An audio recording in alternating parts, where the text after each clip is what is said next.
शीतले त्वे जगन्माता, शीतले त्वे जगत पिता, शीतले त्वे जगत दात्री, शीतलाय नमो नमः। बोलो श्री शीतला माता की जय। एक गांव में ब्राह्मण दंपति रहते थे। दंपति के 2 बेटे और 2 बहुएं थी। दोनों बहुओं को लंबे समय के बाद बेटे हुए थे। इतने में शीतला सप्तमी का पर्व आया।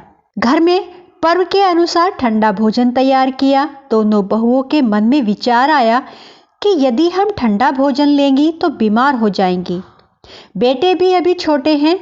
इस तरह से विचार करने के कारण बहुओं ने तो पशुओं के दाने तैयार करने के बर्तन में गुपचुप 2 बाटी तैयार कर ली। सास बहू शीतला की पूजा करके आई, शीतला माता की कथा सुनी। बाद में सास तो शीतला माता के भजन करने के लिए बैठ गई।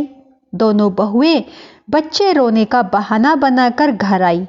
दाने के बर्तन से गरम गरम रोटला निकालकर चूरमा बनाया और पेट भरकर खा लिया। सास ने घर आने पर बहुओं से भोजन करने के लिए कहा। बहुएं ठंडा भोजन करने का दिखावा करके घर के काम में लग गई। सास ने कहा, बच्चे कब से सोए हुए हैं, उन्हें जगाकर भोजन करा दो। बहुएं जैसे ही अपने अपने बेटों को जगाने गई तो उन्हें मृत प्राय पाया।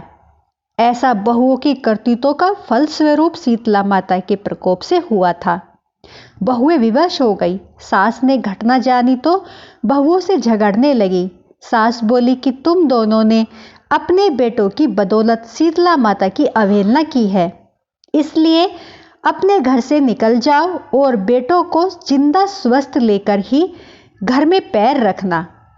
अपने मृत बेटों को टोकरे में सुलाकर दोनों बहुएं घर से निकल पड़ी। जाते जाते रास्ते में एक जीर्ण वृक्ष आया। यह खेजड़ी का वृक्ष था। इसके नीचे ओरी माता और शीतला माता दोनों बहनें बैठी हुई थी। दोनों के बालों में बहुत जुएं थी। बहुएं भी थकान का अनुभव कर कर वहीं पर बैठ गई। दोनों बहुओं ने ओरी माता और शीतला माता के सर से बहुत सारी जुएं निकाली। जुओं का नाश होने से ओरी और शीतला ने अपने मस्तक में शीतला का अनुभव किया। कहा, तुम दोनों ने हमारे मस्तक को शीतल ठंडा किया है, वैसे ही तुम्हें पेट की शांति मिले। दोनों बहुएं एक साथ बोली कि पेट का दिया हुआ ही लेकर हम मारी मारी भटकती हैं, परंतु शीतला माता के दर्शन हुए नहीं हैं। शीतला माता ने कहा कि तुम दोनों पापिनी हो, दुष्ट हो, दुराचारणी हो, तुम्हारा तो मुंह देखने योग्य भी नहीं है। शीतला सप्तमी के दिन ठंडा भोजन करने के बदले तुम दोनों ने गर्म भोजन किया है। यह सुनते ही बहुओं ने शीतला माता जी को पहचान लिया। देवरानी जेठानी ने दोनों माताओं का वंदन किया। गिड़गिड़ाते हुए कहा कि हम तो भोली भाली हैं, अनजाने में गरम खा लिया था। आपके प्रभाव को हम नहीं जानती थी। आप हम दोनों को क्षमा करें, पुनः ऐसा कार्य कभी नहीं करेंगे। उनके पश्चाताप भरे वचनों को सुनकर दोनों माताएं प्रसन्न हुई। शीतला माता ने मृतक बालकों को जीवित कर दिया। बहुएं तब बच्चों के साथ आनंद पूर्वक अपने गांव को लौट आई।